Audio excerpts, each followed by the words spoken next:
तीन जगह हमेशा संतोष करना चाहिए और तीन जगह पर कभी संतोष न करें। कहां कहां? संतोषस्त्रिषु कर्तव्यः स्वदारे भोजने धने, त्रिषु चैव न कर्तव्यः स्वाध्याय जपदानयोः। तीन जगह हमेशा संतोष करो। कहां कहां? स्वदारे भोजने धने।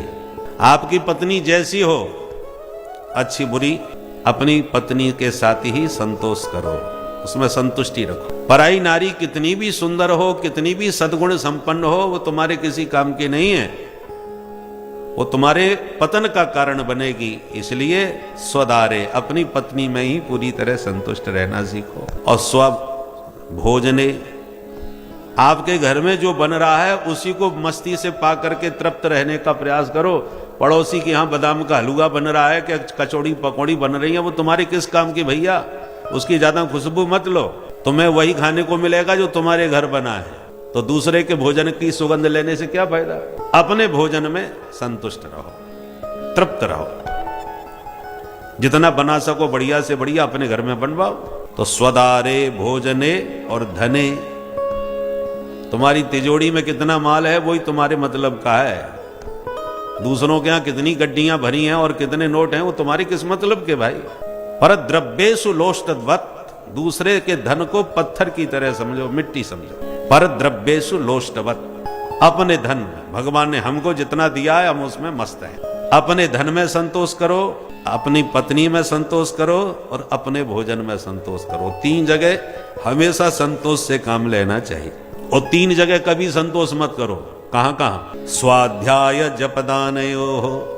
अब बहुत पढ़ लिया, अब आगे पढ़ के क्या करना है? नहीं, स्वाध्याय में कभी प्रमाद मत करो। जब तक जीवन रहे जीवन भर पढ़ते रहो। विद्या का कोई अंत नहीं होता, जीवन भर विद्यार्थी बन करके रहो, निरंतर स्वाध्याय करते रहो, कुछ न कुछ पढ़ते रहो, सीखते रहो। कभी संतोष मत करो कि हमने बहुत पढ़ लिया।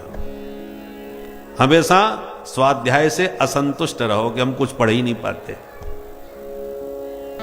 और दूसरा, जप,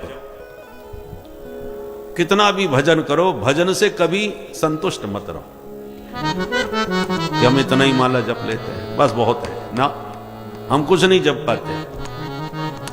जितना भी भजन हो, जितना भी करते हो, उसमें असंतुष्ट ही बने रहो कि हमसे कुछ नहीं हो पाता भैया, थोड़ा बहुत कर लेते हैं।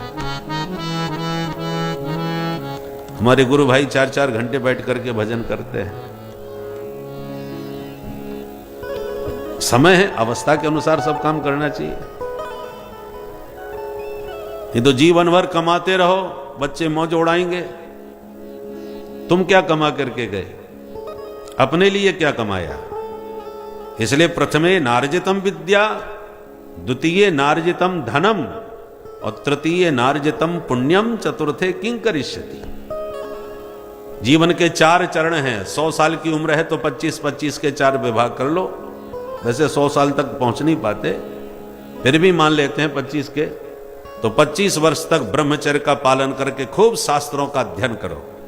फिर 25 से 50 वर्ष की जो दूसरी अवस्था है, दूसरा चरण, उसमें खूब सदगृहस्थ बन के विवाह करके जितना हो सके धर्मानुकूल धन संचय करो, खूब पैसा कमाओ।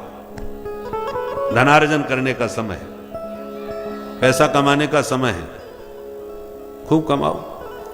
पर 50 के बाद जब तीसरा चरण लगे तो तृतीय चरण में फिर पुण्यार्जन करना चाहिए। भजन जितना हो सके, तप जितना हो सके, अनुष्ठान जितने हो सके, पुरस्करण जितने हो सके, धर्माचरण, केवल धर्म। धनात् धर्मम, पहले द्वितीय चरण में जो धन कमाया है वो भले ही सबको बांटने के बाद अपने हिस्से में भी जरूर रखो, क्योंकि बच्चों को एक बार दे दिया तो फिर मांगना मुश्किल पड़ जाएगा और उनको देना कष्टप्रद हो जाएगा। इसलिए अपने हिस्से में भी रखो, ताकि आपको किसी के सामने हाथ न पसारना पड़े। आप अपने मन से कुछ किसी को दान पुण्य करना चाहो तो कर सको, क्योंकि असली धन का सही सदुपयोग धर्म में होता है। धनात् धर्मम ततः सुखम,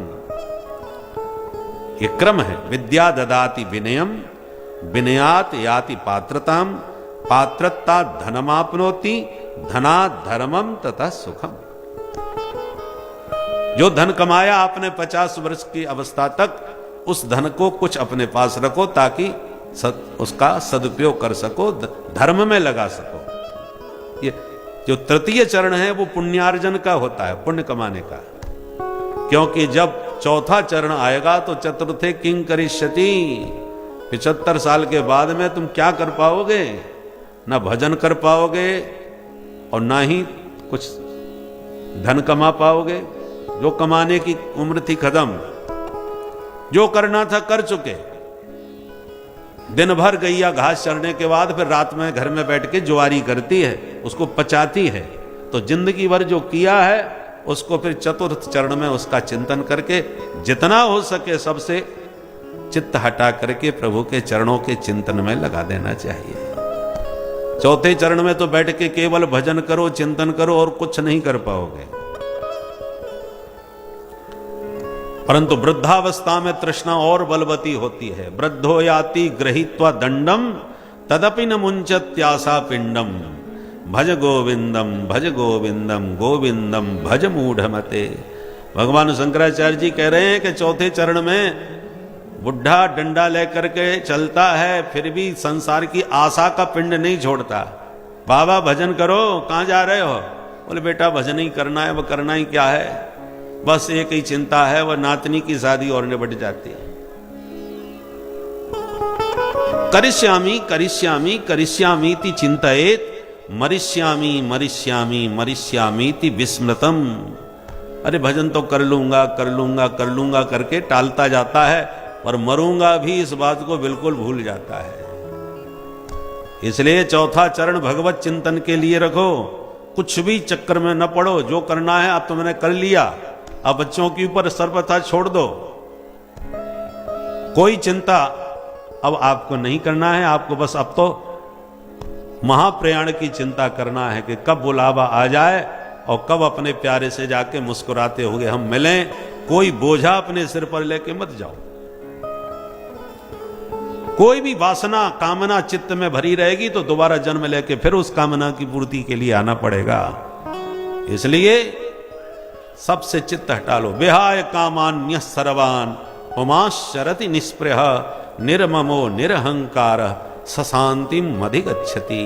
भगवद गीता के 2 अध्याय के अंतिम श्लोक में भगवान श्री हरि कहते हैं, सर्वान कामान विहाय, सबसे मन हटा करके बिल्कुल निष्प्रिय हो करके